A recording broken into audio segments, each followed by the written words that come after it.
Hello, everyone. Welcome to Bite the Bullet. I'm your host, Jay Reese, and thank you so much for tuning in. Today's episode will be a little different than what we normally discuss because I feel it is important to have various types of conversation about overcoming the adversities that we go through in life. And today's guest has been through a lot, to say the least.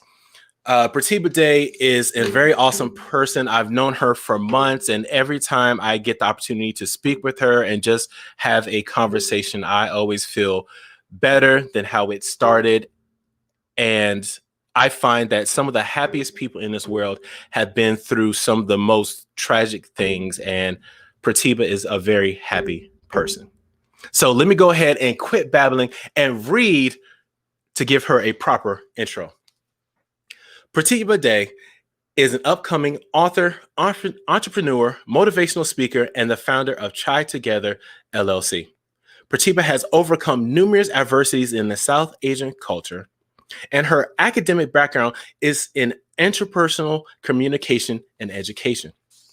She is an advocate for women, children, and the elderly in her life and on her show, Chai Together, where she also advocates for mental health and physical well-being. Her upcoming book is entitled Resiliency, A Woman's Journey from Scarcity to Success. Now, let me say, Pratibha is going to bring the knowledge, some gems, and a great conversation. But I advise anyone watching this either live or when it cycles through in the future, please know that we are going to talk about abuse, abortion, and a whole bunch of other serious topics, but we are going to do our best to keep it as light as possible. But these are real topics. We want to make sure that we treat them with respect. And we are going to start our conversation by bringing on Pratibha Day. How are you, my friend? That's funny. I'm doing well. That was What is funny. funny? Are you making fun of my intro? Wow, the level of disrespect. You come on my show and it's dang, yo. You invited me. Oh man, but how are you, Pratibha? How are you? Yeah, I'm great overall. I know we just briefly discussed the topic, so Yeah. it's quite early to do that. I know, right? It's early in the morning and we already Yeah, rolling in the very serious conversation. But that is life. Like you get up, you yeah. start grinding and you repeat. But let me go ahead and start the conversation by Hmm. saying like I read off your a little bit of your bio, Hmm. and you are an entrepreneur, author, Hmm. motivational speaker, and just all around wanting to help people do Yeah. better. In your own words, could you give the audience your story? Wow. What part of my story? What part As of your in from story? the half Okay, this half so year. so let me dial it down a little bit. So you're right. Mm. So you started Chai Together. What caused you to Yeah. start Chai Together? Yeah. So I created a YouTube channel over the summer and I named it Chai Together because my mom and I have chai together daily. And chai is an Indian masala tea, not the chai tea from Starbucks.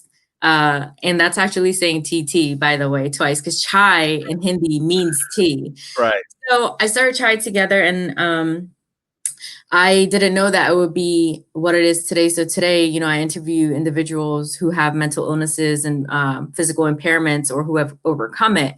So at the time, I didn't know what it was going to be. And then once I joined Mr. Les Brown's program, and after I gave a 3-minute speech on camera, then I felt comfortable recording myself on camera. And then I did a few solo videos, and then I started interviewing individuals. Yeah. Ah, sweet. So what do you talk about on Chai Together? Mm. Yeah, I have people share their journeys, and we dig really deep into Mhm. topics such as abortion, rape, incest, basically all the stuff that most people are um, not talking about. I'm one of the people who talk about these things without hesitation. Yeah, it saddens me because I have a lot of women in my cipher who come and tell me various different things. I mean, not in great detail, but they will share their experience of certain things that have happened to them. And it's mostly because of what men has done. And I don't want us to bash men, No. but men, a lot of us are dropping the ball because there are so many women out here who are hurt because of abuse in various different spectrums. And Mhm. to if you are willing to get into the conversation, Yeah. have had multiple different things happen to you. So Mhm. before I brought you onto the show, we were talking about some of the sexual abuse that happened to you when you were Mhm. younger. Mhm. Could you go into that, or could you tell us Yeah. about that? Yeah, so it's something, a secret that I was going to take to the grave, because how do you, tell your family that another family member has done this to you, when you were young? It was not something that was ever brought up again, but it happened multiple times, not just the one incident. I was 5 years old. So, Mm, being five, I'm not fully developed, but yeah, I remember, a few, one or two of the times. And so, yeah, I'm sorry, what did you exactly want me to share? I uh, just, well, yeah. let's go ahead and unpack what you just said. So Yeah. you were saying, even at that age, Mm, or maybe not just at that age, but you mhm. said that was something you were going to take to the grave. Yeah. Um, yes, I understand, particularly when we have a Mhm. family member violating us, essentially. Mhm. It's hard to go up to other family members and say, hey, this person that we are supposed to be trusting is hurting me. Yeah. Mhm. Was that something you felt, or is like, why were you Mhm. willing or contemplating Mhm. taking that to your grave? Um, okay, so, the person who abused me is a female. Mm, Um, okay. okay, so, the incest is with another female, so it confused me about my sexuality growing up. I was questioning myself, am I bisexual? Am I gay? Because usually, the common thing would be, oh, okay, a man did that, but a female did that to me. Mhm. So then it was like just brushed under because that person went on about their life. And I was just a child growing up. And then I was like, okay, I guess that's stopped now. You know what I mean? But Right. the memory of it like doesn't go away. And it's like you brush it off and, suppress it, but it's still the truth when you're looking at the person, and in their presence. So, yeah. Right. So I think you bring up a good point, because anytime Yeah. we talk about anything of this nature, one of the first things that I think anyone thinks of is some weird male stranger Yeah. coming to attack us. And Yeah. often the case, it's a family member, a close friend, and boys are abused just as well as Yeah. females. And there's all this stigma that we don't get to unpack because no one is willing to talk about it. Right. Yeah. So I'm wondering, Mhm. what happened the first time you came out and told someone? Oh, well, the first time I actually confronted and told my parents was over this summer when I exposed it. Okay. And this aspect came after the abortion, where I just had enough is enough, and I'm just gonna let it all out because I have nothing to lose. When I was in shock and grieving. So when something like that happens to a woman, and you said we'll dig into that, but after the abortion, it's really like there's nothing else you can do to me because I don't fear anything anymore after going through something so severe like that. When Mm. you actually have, honestly, like two children ripped apart from your body. You know what I mean? It affects your physical body and your mind. I can understand. I haven't been Yeah. there myself, but I definitely No. understand what you're saying. So Mm. I tend to wonder. So when you came out and told all your story to Hmm. your parents, is it safe to say you were just at a point where you were just sick and tired of being tired, or Yeah. what that was the push? Yeah. I was no longer a victim because I know that my kids wouldn't want me to go through that. I just had enough of the S. I don't know if I You're could right. Yeah, curse, yeah, but yeah, yeah. I was just done, I was done with someone putting their hands on me, and that same person put their hands on me again, and this time I slapped them back. And I don't do that. I don't hit people, but I gave them a taste of their own medicine for once, and then they just never did it again.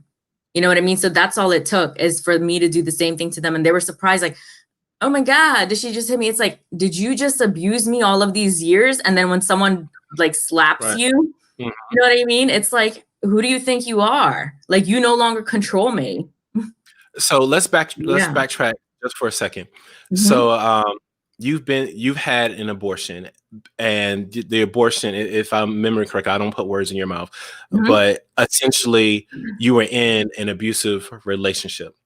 How, Yes. if I want to choose my words carefully, because how did you end up getting? Because I know, looking on the outside in, Mhm.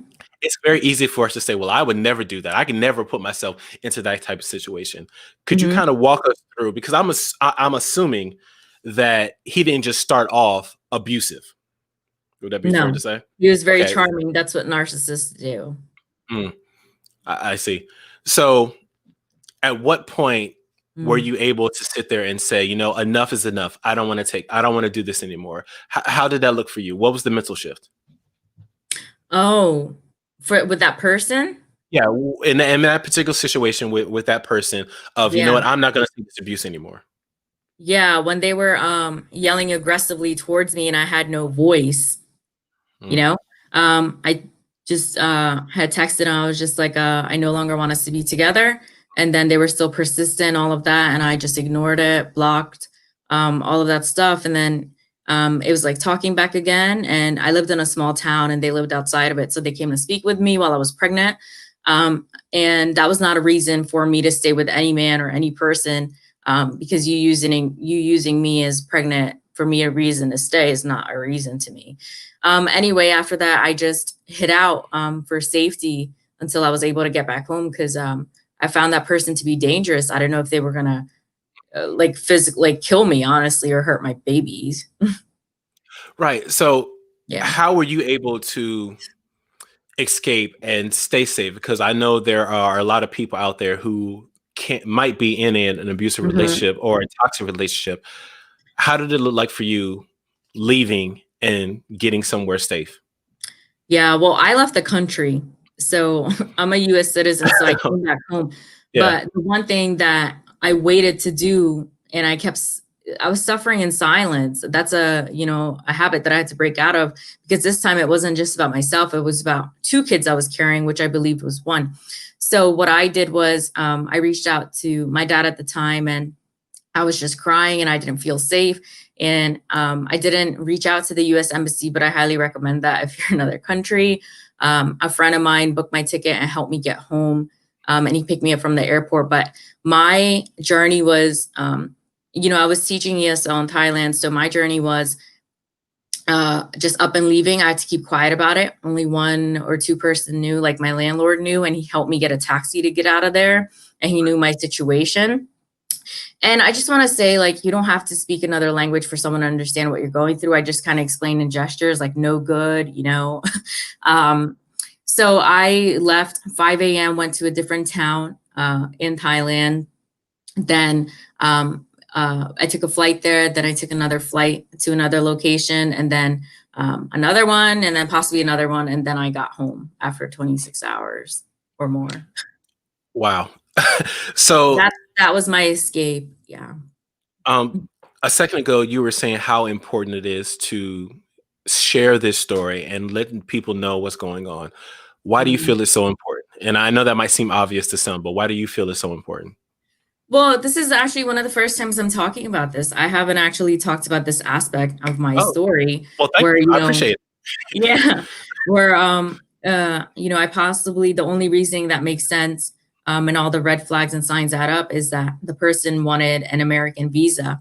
And that's why the pregnancy occurred. And a lot of people don't talk about scamming, women being scammed, or even scamming to the extent of where you get someone pregnant for your own benefit to come to another country. I researched some of this. I didn't really find much on it. I found one video about another woman speaking about how she was scammed by a man, like romantically, but this was less of romantic, more of physically using someone's body, an act that's like more gruesome than I believe just romantically getting married to someone. This is Right. more severe because now you included my own safety and my own body into this. Right. And like honestly, until I heard your story and you and I had the conversation, I had never really even thought about a man getting a woman pregnant so they can come to the US to scam them. Yeah, I've only heard of like financial fraud and yeah. women marrying men to come over that way, but I've never heard of Mm. anyone willing to have kids just to come over to America. That Yes. is. That's how you know the person's psyche is not okay. And I realized that, um, I realized that over there, but um, it's really challenging. I mean, it's really challenging, especially if you don't have the finances, you're in another country. It can be difficult. I can definitely understand that Yeah. because you were telling before we actually came on live how you were in Thailand. You weren't able to speak, you didn't know the language, you had no No. family, no friends, but you were stuck in this situation that you had to figure out Mhm. how to get out of. I'm Yeah. sure that was terrifying and a whole bunch of other words that I can't even imagine right now. So you were Yeah. saying that you had a taxi driver who you had known previously, or he just understood your body No. language? No, my landlord booked someone for me the next morning. So I actually didn't even say goodbye to my students that I was teaching. It was an emergency where I had to leave. Like my students didn't know I was leaving. Like I love my students. I taught them for 10 months, but I just up and left. Like there was no goodbye. My last day of class, I didn't tell anyone for my safety because that individual that I was involved with knew a police officer and I didn't want the police to get a hold of me or something or stop me from leaving. I really had to just leave.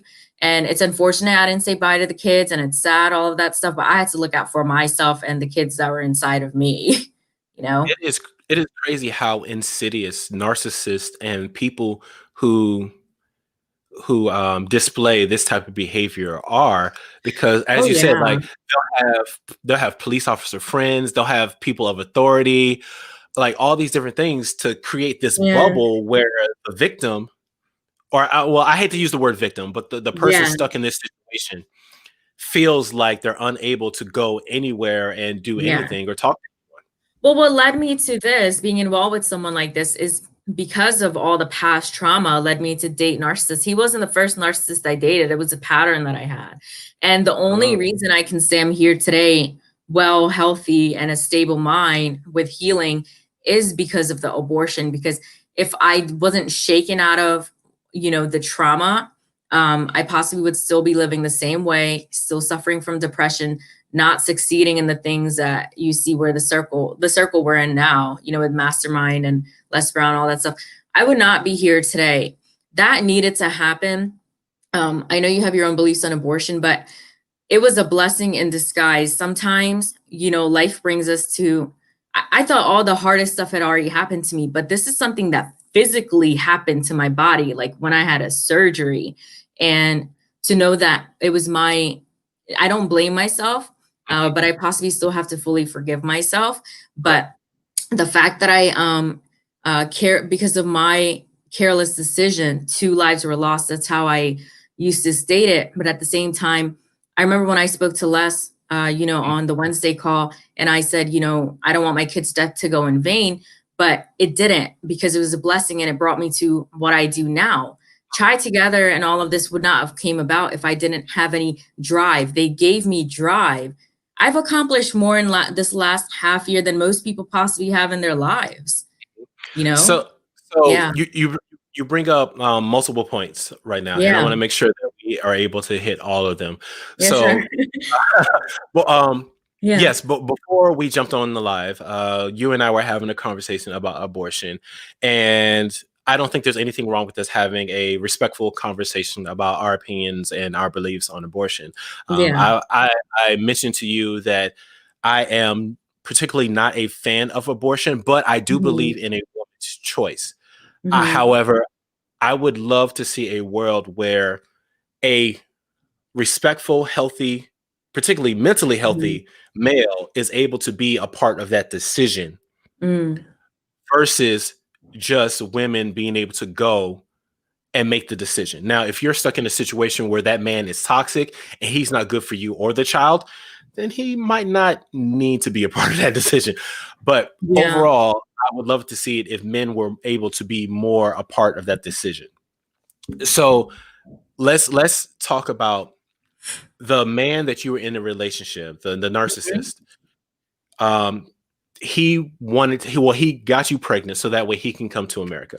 Well, So may I just add something? yeah, If you go want ahead. to finish what you're saying. So what I wanted to say is I was in such a I just how this came about is I was in a very naive mindset since I always had a Mhm. broken family, a broken home. I Yeah, wanted to create a family of my own.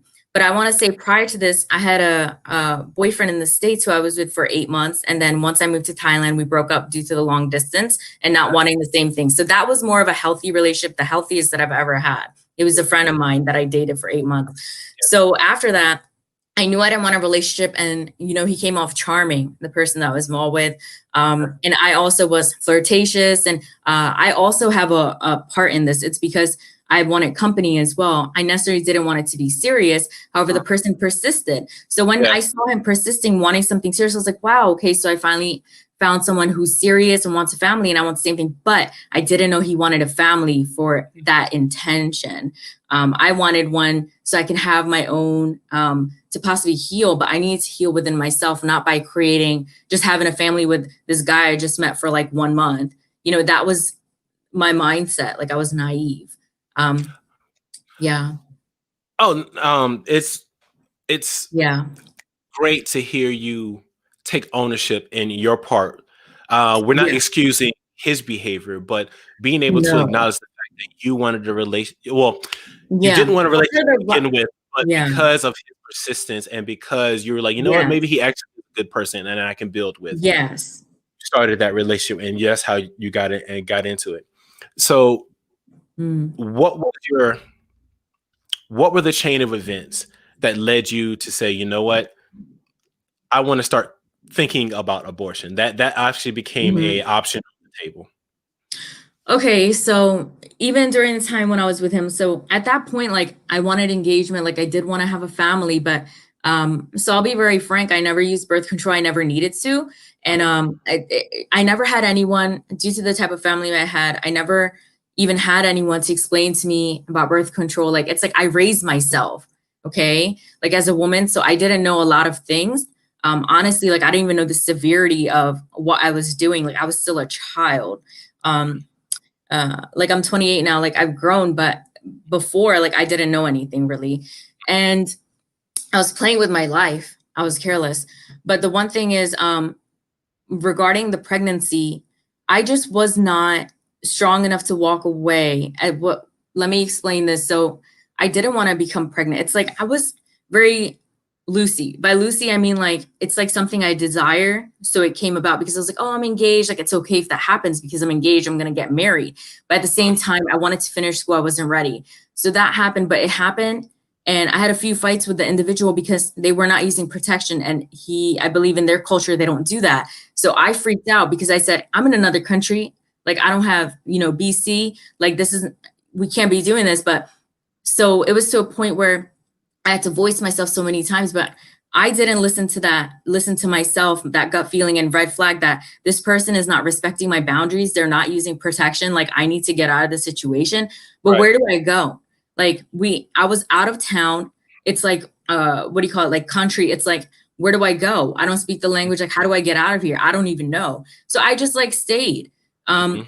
But I totally freaked out regarding protection and all of those things.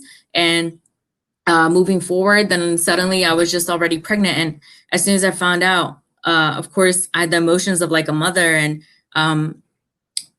yeah, I had those emotions. And then that was one of the things I was considering because I wasn't ready for that. He didn't have finances. I didn't have finances.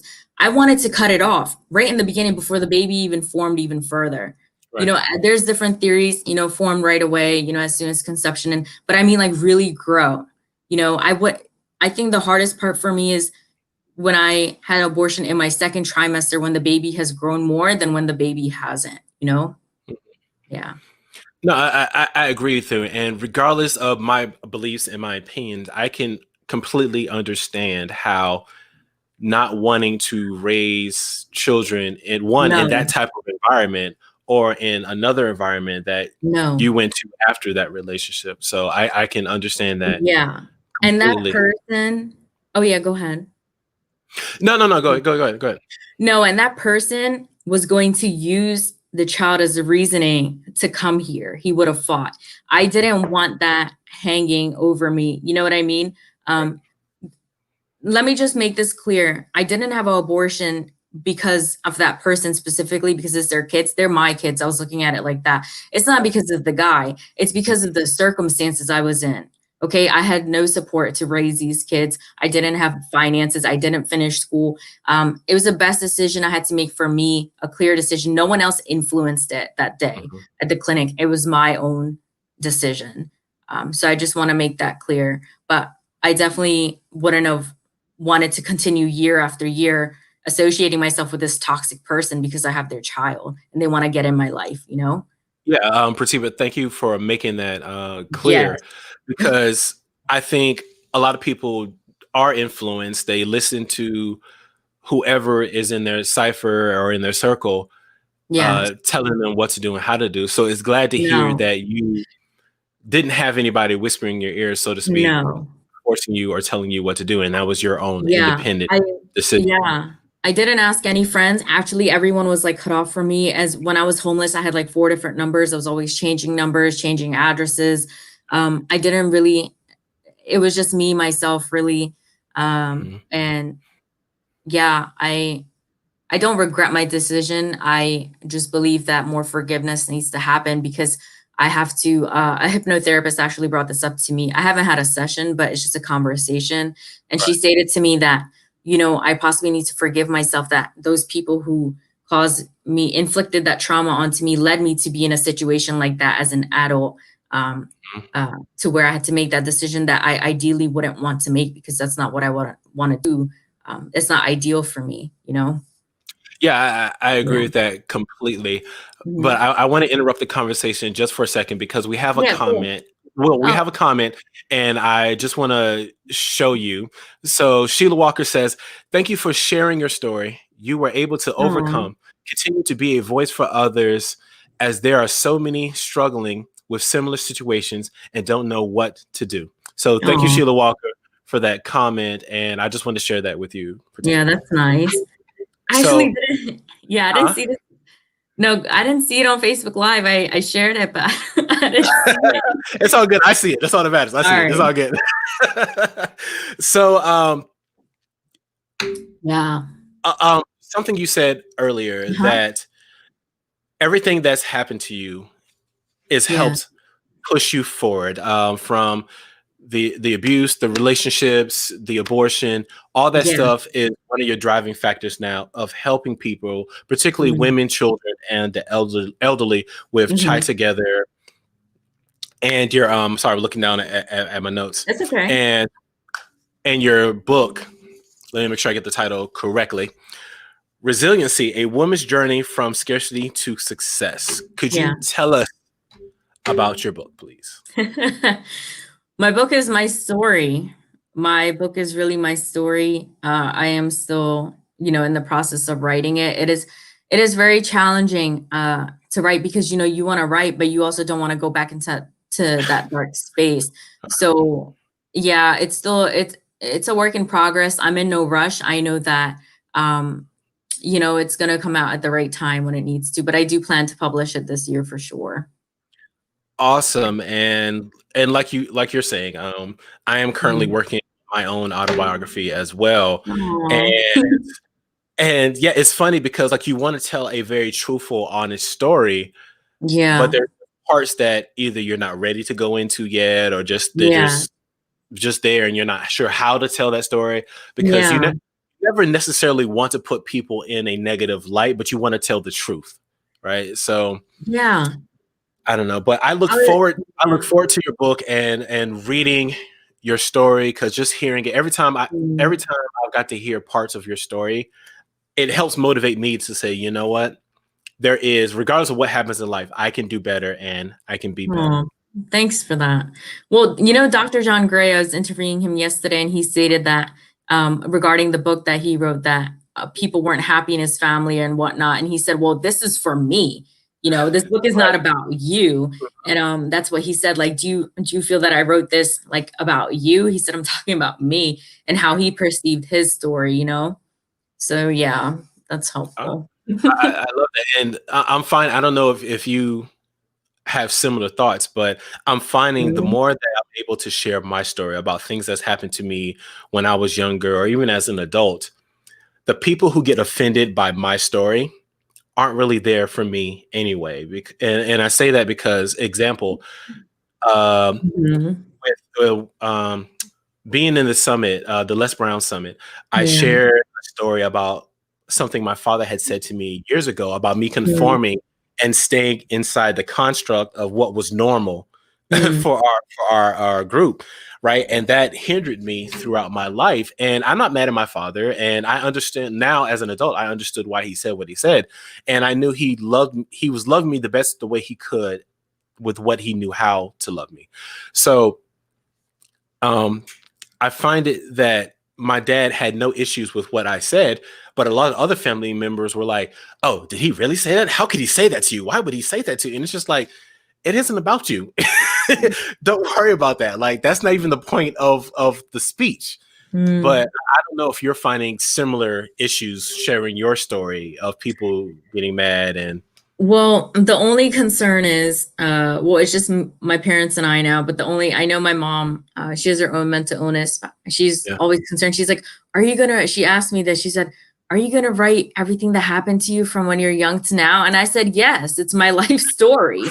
She's like worried, possibly worried that I'm going to state names and things. It's not about stating names and outing somebody because those people need to heal themselves. It's right. about what was inflicted onto me and how I took to it and where I am now. But her illness is worrying, anxiety disorder, so it's like constant worrying in itself, so I just let that go. You know what I mean? She's just sitting there worrying, what is she gonna write? Because it's not normalized for someone to write about, oh, like, sexual abuse and molestation, all these things. It's like in the culture, like shameful or something. But Well, I honestly think that's just a human thing because a lot yeah. of us don't want to be embarrassed, and a lot of us Mhm. don't want to have a certain type of image projected out there. We want everything to be perfect, and there's nothing wrong with our family. We're normal, but the fact of the matter is, we're all a little odd, and we're all a little weird, and it's a good thing. We're all different, right? Yeah, you don't use the microwave. You got jokes, okay, but no, I don't. I try my best not to use microwaves because I believe that they are not helping any of us. But speaking of your mother, if you don't mind sharing, Yeah, I don't mind. I know earlier before Mhm. we were live, you were Yeah. mentioning that she has a mental illness, and it's of well, I feel like all mental illnesses are unique, but Yeah, I had never heard of the mental illness that your mother has. Could you please yeah. share and elaborate on that? Yeah, so my mom was diagnosed with IAD a few years ago. So IAD is illness anxiety disorder. It was previously known as hypochondriosis and Right. also somatic symptom disorder. So IAD is simply when someone is anxious about their health physically, and they make multiple visits to the hospitals to doctors when nothing is physically wrong. But she believes in her mind. She has this such powerful belief over the years that she's had the same thought again and again, that it's manifested into reality where she's made herself physically sick. But Mhm. in reality, she's not sick. It's her mind that's making her sick. So possibly like the coughing or like the pain she's having, it is real to her, but it actually doesn't exist. That's the whole psyche aspect of it. And So this so yeah, this is not so this is not hypochondria. This is something completely different. it was previously known as hypochondriosis, like a hypochondriac. Now Okay. it's known as illness anxiety disorder. Illness anxiety disorder is a form of somatic symptom disorder. And somatic symptom disorder is when the individual has at least one actual physical thing, like an actual physical illness, which I believe she has osteoporosis, like her Okay. back is curved. But Mhm. other than that, she believes she's dying, like that she has an illness, but she does not. It's a fear. It's a fear based. disease. Basically, she's Mhm. always worried and always anxious. Like she doesn't meditate. She's not able to calm. She doesn't have a calmness of mind. Like that's her disease. And Yeah. how are how was she able to help this? Because I know, again, before we got on the call, you were Mhm, mentioning that you were able to get her into a clinic, but mhm. now she has since left the clinic. How does she get help for this? Which I'm assuming with any mental illness, the person who is ill usually doesn't really think that they're ill. Yeah, she's in denial, and I've made many approaches to get her into somewhere during COVID. Now I did, and it's outpatient, and it's telehealth. So when she's having these calls, so this is the thing: she believes that an injection is going to cure her because in our culture and the stigma that is there is that she believes a physical injection is a one fixed solution. They're not raised. My mom's not raised on knowing about mental illness, even when I've told her in her language as well. Right. And right now she is taking medication. However, she's been dismissed from the facility because she stated that she didn't want the services and I don't have power of attorney. It's her decision alone. And she resists um, talking therapy, which is psychotherapy, CBT, which is needed for illness, anxiety disorder. However, she doesn't take to it. She just wants an injection. And she's very stubborn. And it's really, really challenging with the language barrier. And there's only limited resources with having the insurance that she does. So it's like a really challenging situation. Yeah. Oh,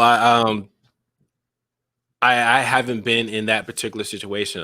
Yeah. Previously, we were speaking about my uncle who Yeah. has his own mental issues, and I Yeah. don't personally deal with it, but my mother is the one who handles a lot of his affairs and deals with him. And I know there are times where he's in a facility now that has an open door policy where he can just come and go as he pleases, and there's often Yeah. times where he'll go wandering off and disappear. So we got to send out a search party for him, but I can't begin to imagine what you are particularly going through. And I tend to wonder, what were the signs that you started noticing or your family started noticing to realize, mommy's not quite right.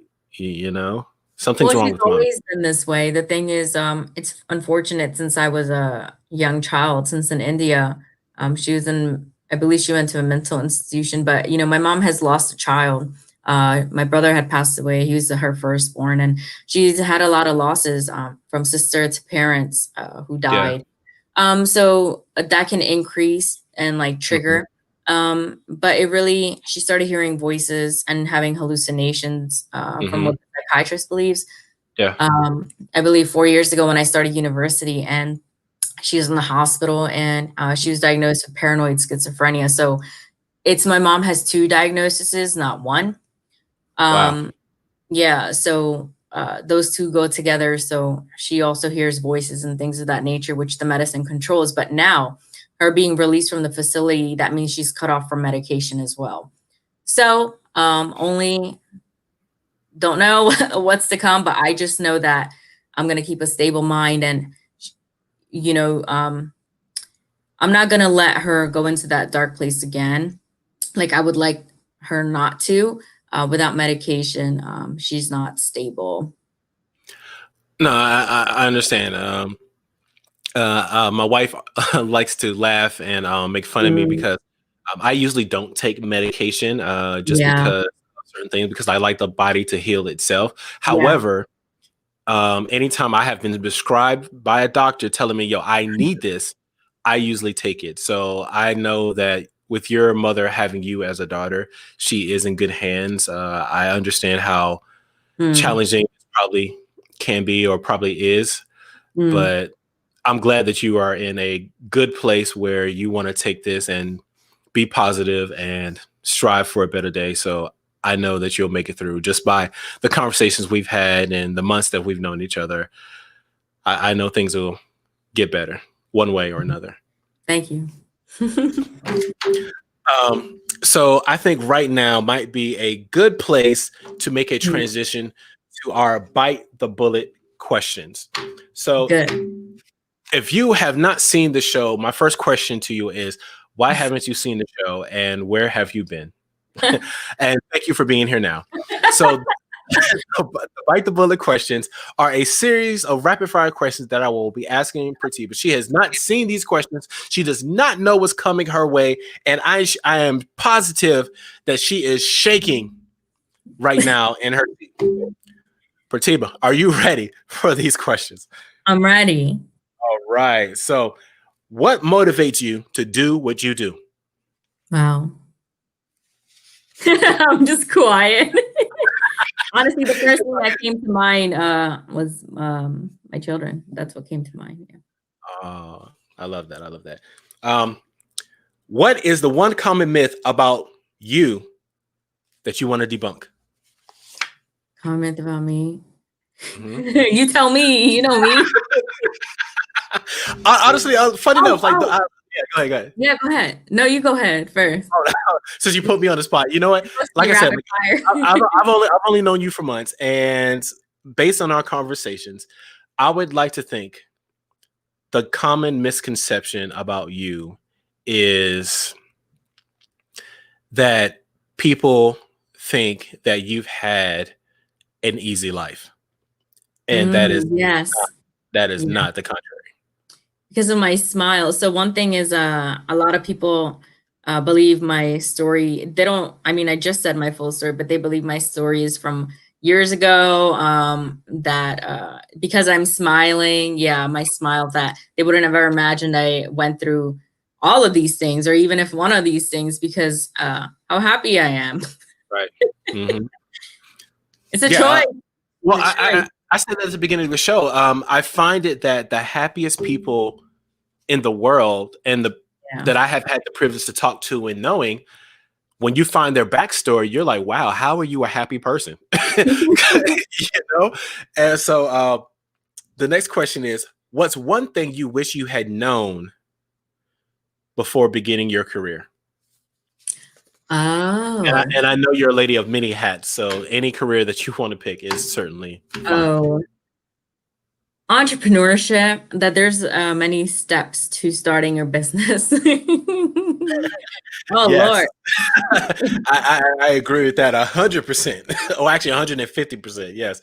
So if you could have dinner with any three people, dead or alive, who Oh. would it be and why? Oh. Stedman Graham, Oprah, and Tyler Perry. Oh, you rap it. You got those quick. All Look at my right. Wow. vision. My vision is, Oprah, Les, Tyler Uh-huh. Perry. I see like John Tellerico. Like I I see, know, right? like people and Uh-huh. myself. And yeah, I actually had lunch with Stedman Graham when I was 19. Stedman's actually from New Jersey. So I have Yeah. a picture with him, but that was fun. But yeah, I always wanted to work for Oprah and, build an orphanage and different things. And I just really followed Tyler Perry, and from where he came from, two abusive parents to being a billionaire now, and how Yeah. he strived and never gave up for 7 years, and shows flopped after flop. But Hmm. he was broke and he had a dream. And he's just, my goal is to collab with him one day. He's just a great inspiration. Oh, funny enough, you and I have a similar goal because I would love to, Yeah. one, interview him, and two, collaborate, and three, Yeah. actually be in one of his productions. So I have three things with Tyler Perry. Oh, So, yeah. but yeah, because his backstory, which even Oprah's backstory is very tragic, but Oh, the way yeah. they're overcome, but to know Tyler Perry's mental Yeah. state of how he was able to keep pushing himself forward is just, I would Man. love to hear that side of the story. But Honestly, like that's mhm, how I feel, that I know I'm gonna make it, because my yeah, resiliency, I just bounce back. Like, look at these things that are stacked against me, and I still rose. It's only been like, it was like in a half a year I did this. Like, yeah. yeah. Oh yeah, once you start pushing your car forward, the universe just helps it glide the rest of the way, more or Wow. I less. like that. Nice. Next question: what makes you feel inspired or like your best self? Oh my gosh. Sadhguru. I Mm, follow Sadhguru every day. His yeah. teachings. Yeah, I want to say I follow him. So I don't. I guess because the algorithm is not coming into my feed as much as I like, but maybe I need to go more into that. So next question: what's the most important thing you've learned so far in your life, and why? Wow. Life is not a joke. As in, you can't just the actions that you take, you can't just take the actions and not know that the consequences can be severe. Mm. Okay. I like that Yeah. one. I like if you could have a billboard with anything on it, Oh my gosh. what would it say and why? My face in the cover of my book, like, I like that. I like that. my photo shoot, yes. I love that. Okay. What advice would you give someone following a similar path as yours? Oh my gosh. Don't stop the self-development. If you stop the self-development, you may just catapult back into how you were, and then you're gonna wish you were here, right? Yeah. Okay. That's You gotta study every day. I study every day. Oh yeah, it's funny. Our mentor Les Brown. I remember one of the Yeah. things that he would say was, read 40 pages a day, every day, Mhm. right? Mhm. Of positive, motivational reading material, right? And I was already a person who read a lot, but when he said that, I was like, 40 pages a day, man. I got other Yeah. things I got to do, right? And now I could run through 40 pages. I mean, not quickly, but pretty fast. Yeah. I'm like, it's nothing now. So it's just like, just you got to keep That's so going and keep good. going. So, who are the three people who have been the most influential to you? Oh my gosh.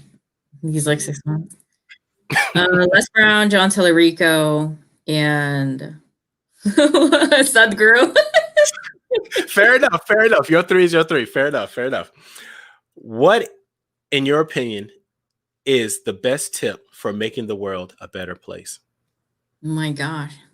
Stop making it about yourself. It's not about you. We're only like a speck Yeah. in this whole world, you know? And see, We I don't really love matter, honestly. I love that, and I love hearing every person I've brought on the show doing these questions, getting to hear all these different answers. It's just awesome, and I love that one. It's not about you. Oh, that was Yeah, good. it's not about Um, you. if you could turn back time and Mm. talk to your 18-year-old self, what would you tell her? Get therapy now. Oh, Yeah. okay.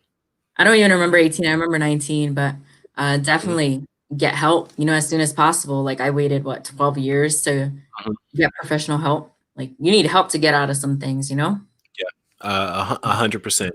So, what are you afraid of? Oh, nothing. Okay, all right, all right. There's no hesitation on that. That's fair. That's fair enough. That's fair enough. It's all good. It's all good. Yeah. So, if in 150 years science fails to save us all, Pratibha, Oh my God. and the only thing that is left is a book about your life, what would the title be, and what would the Oh, back say? You can't use the title from your coming book yeah, now. I know. You are weird. Wait, what would the title be and what? What would the title be, and what would the back say to get people to read it? Oh my gosh, I see something funny, but it just won't come out. Like, I feel like it's like I want to be like funny, make about like poop or something. And the back would be like, make sure you like, I don't know, put your dress down. I don't know, like the front would be like, did you really do that or something? Like, in the, in the Oh back, man, I don't know. I love that. Something I love funny that. like poop or something like. No, I see. Not a title about poop, but like, did she really do that? And then like the back of it is just like putting my dress down or something. I don't know, just some comedy. No, see, I got it. Like the front cover and the title is just like a poop emoji, no words. That's all you got. And the back is you or just some lady with her pants down or dress up Ew. and just say oops or something like that. I don't know. Yeah. Whatever, something like that. The show has taken a turn, people. The show has taken a turn. What are the best resources that have helped you along the way? Oh my God, investing in myself. I'm in 4 different programs. Invested in 100%. Les. Yes. I invested in John, great friend, great coach, and Alicia Little, Lorette Little, amazing. Michael Baptiste, amazing. Yeah. All very highly successful people in my circle. Yeah. Right.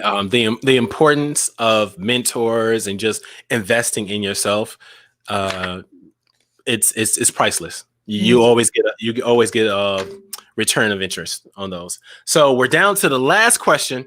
Okay. I always save the hardest for last. Are you ready? You're lying. What?